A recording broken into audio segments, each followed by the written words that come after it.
Hey, I'd like to welcome you to another episode of Mission Matters. My name is Adam Torres, and if you'd like to apply to be a guest on the show, just head on over to missionmatters.com and click on Be Our Guest to apply. All right, so today I have Rob Jeremiason on the line, and he's CEO of Scale Up Advisors. Rob, welcome to the show. Adam, thanks very much for having me. All right, so I know you were referred over to the show from Patrick Lang. Big shout out to Patrick. I know he always brings us great guests, and so awesome to have you on. No pressure there, though, right, Rob? Yeah, none whatsoever. I feel none. Awesome. So today's topic, why training typically does not deliver the results desired. So we'll get into that and more, but to get us kicked off here, we'll start this episode the way that we start them all with what we like to call our Mission Matters Minute. So, Rob, at Mission Matters, we're all about amplifying stories for entrepreneurs, executives, and experts, and really for people that we feel need to be heard. That's our mission. Rob, what mission matters to you? Well, our mission with Scale Up Advisors and what we deliver, which is Sandler Training, which we'll spend time talking about, is really helping companies as well as individuals grow and improve their performance by empowering them through really the content and the structure and the resources that Sandler provides. So there's an enormous wealth of material and content structure, as I said, that helps people apply things that they may know a lot of or a little of, but gives them a path towards really much more success by applying the things that Sandler spent 55 years developing and working on. I think that's a great spot to start. Is Sandler's methodology? So maybe tell us a little bit about that. Sure. I think a couple things are the way in which Sandler, works with clients.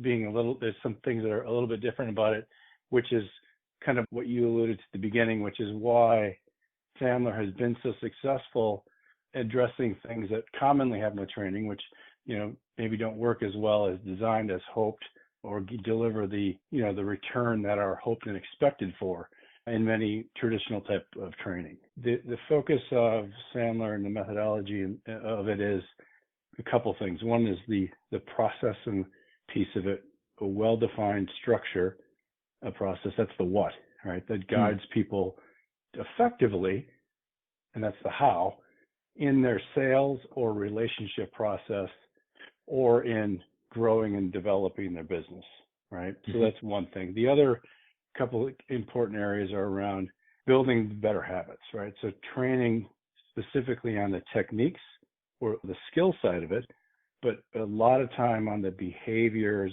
and activities that are needed for success that correlate very directly with the attitude. And those three things together are a big piece of what helps deliver that success.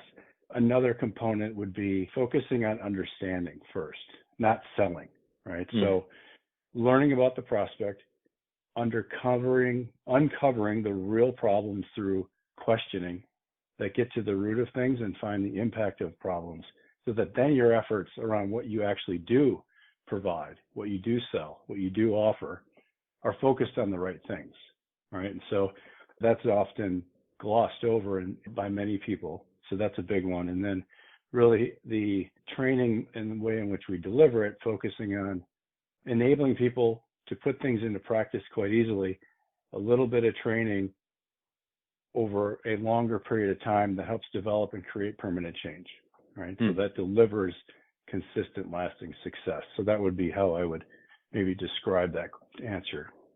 Why do you think Sandler's methodology has worked so well for so many companies for so long? Obviously, each company is going to be a little bit different, from company to company, size, every industry, et cetera. But why do you think it's worked? I do think, by the way, we started about 2 years ago, our Scale Up Advisors doing this. And we, my business partner and I had 25 years of experience in sales management, sales leadership, general manager type roles, and hadn't experienced Sandler. And we've done tons and tons of training over those days. And I think what Sandler's really done phenomenally well is it's not that they have some unique secret that is totally unique to them and no one else knows. It's really applying a process methodology combined with a good understanding of the human nature and how different people respond to different things and how and why they make decisions in the way they do. And bringing those things together is a big part of that, I think. And then again, the delivery method and all of the things that it has built over those 5+ decades in terms of the resources, the tools, the LMS or learning management system that comes along with the training that enables people to really learn, apply, and have it stick, right? So that at the end of a course, because our courses are, typically a year or longer, right? So by the end of that, you really have worked out how this works, why it works, what to do, and it kind of becomes part of your DNA. And that is what I found to be very, very different, right? So a good example of Sandler being, if you relate it to a foreign language, let's say, you don't know a single word of Mandarin or Japanese or pick any language you don't know a word about, right? So you step in, here is Sandler. Okay, so the way it's broken down is we have sort of a 3-month component. Well, I'll talk about it in the sales side of things first, right? So there's 3 months of getting the basics and the foundation and the main pieces of it, right? And so by the end of that, you can speak a little bit. You can order off a menu. It's Sunny today. My name is, your name is. I can order off a menu, sort of. Sure.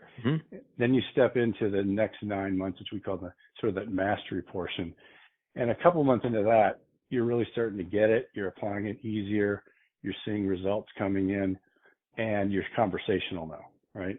You still have to look at things, remember things, go back and check on stuff, whatever. But then by the end of that year, it's just part of what you do. You know what to do, how to do it, why you do it.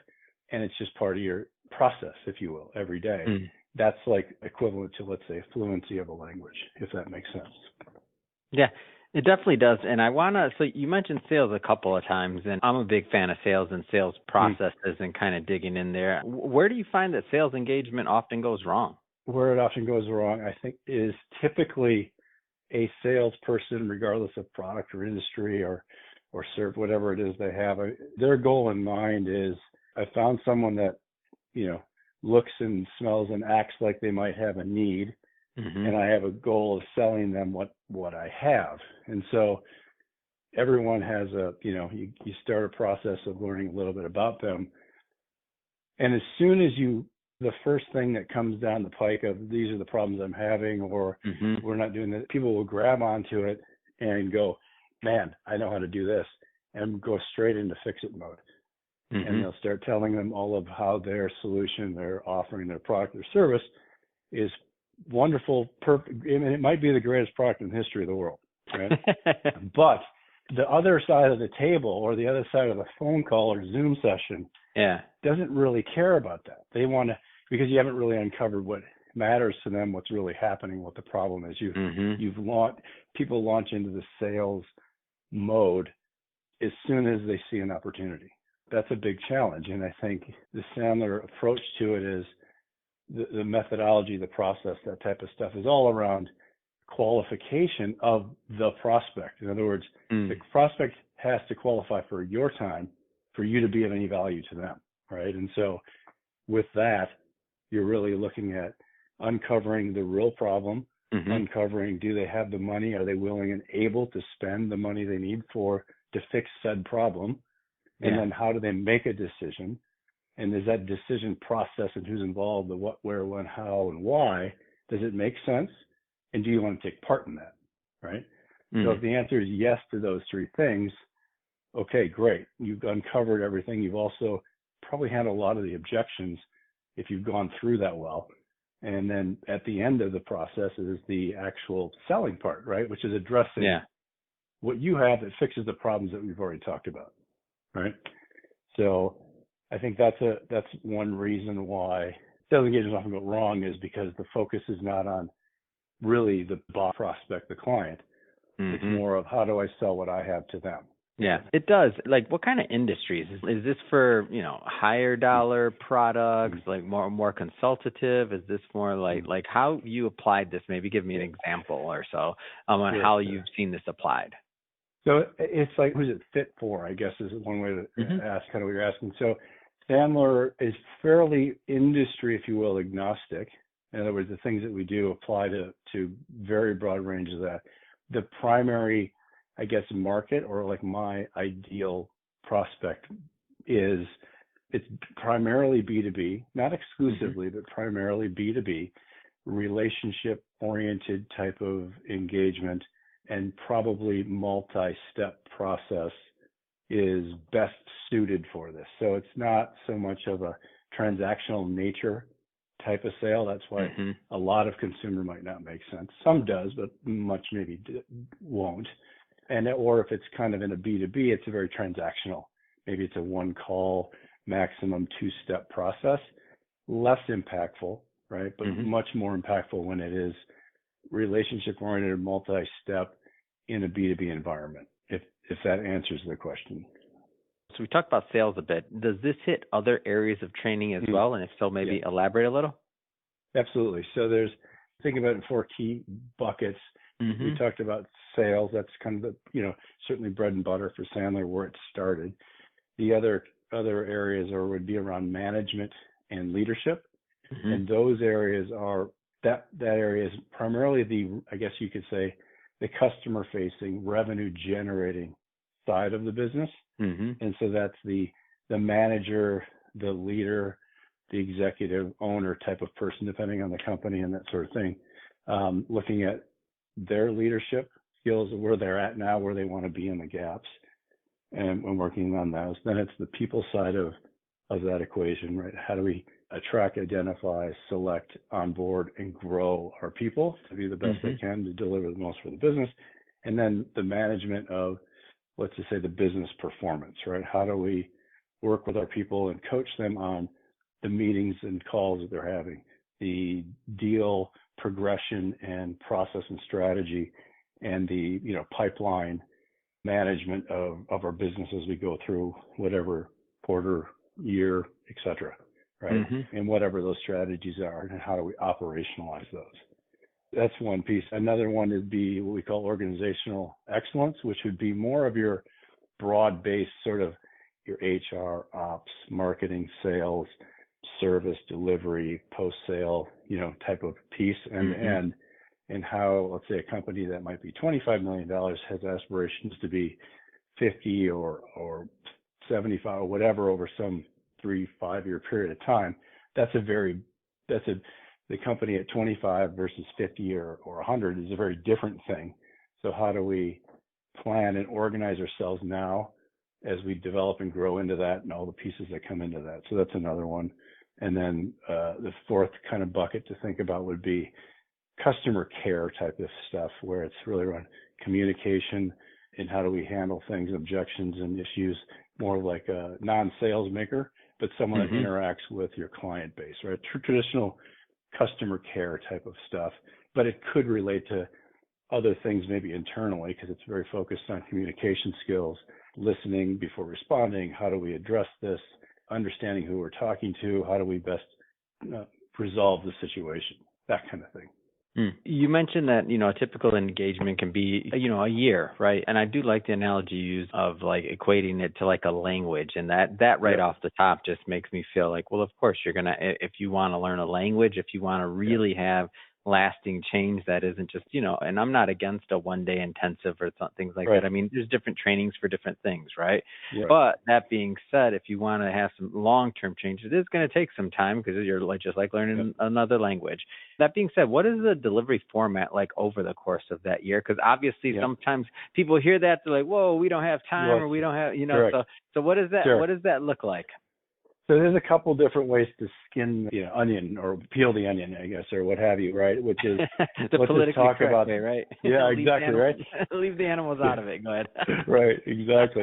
So let's talk about that sales piece and what you said. So yes, a typical program is a year, and what it is, and it's weekly sessions, and 52 weeks out of the year is actually probably 46 or 7, holidays and that kind of stuff, right? So, but just weekly sessions, and how we do it is mostly we would deliver this now, especially post-COVID, live, virtual, interactive on Zoom.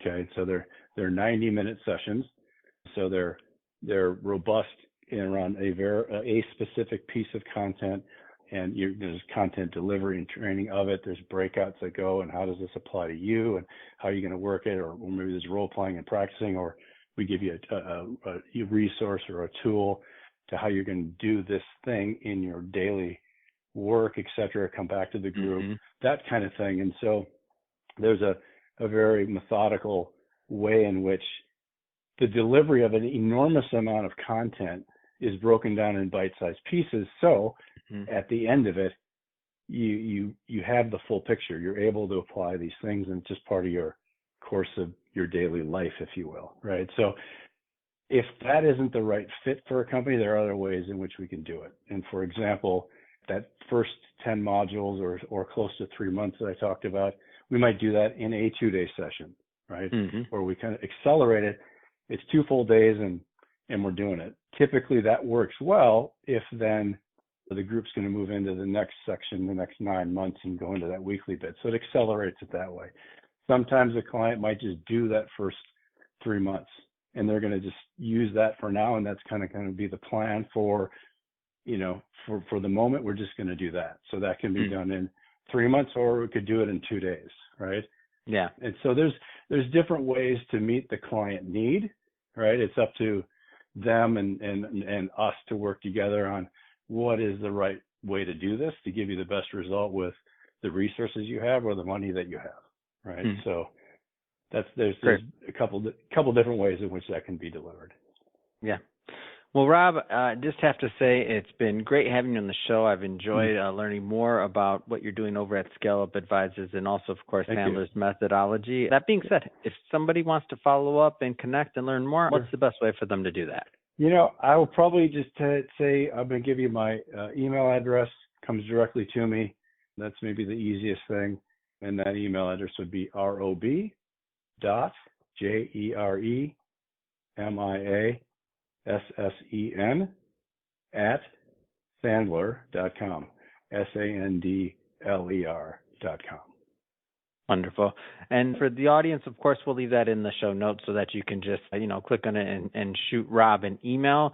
And speaking of the audience, if this is your first time with Mission Matters or engaging in an episode, we're all about bringing on mission-based business owners, entrepreneurs, and executives and having them share, what they do, why they do what they do, how they're doing it, and what we can all learn from that. So if that sounds interesting or fun or exciting to you, hit that subscribe button, because we have many more mission-based individuals coming up on the line, and we don't want you to miss a thing. Rob, again, thanks so much for coming on the show. Hey, thanks, Adam. Really enjoyed it.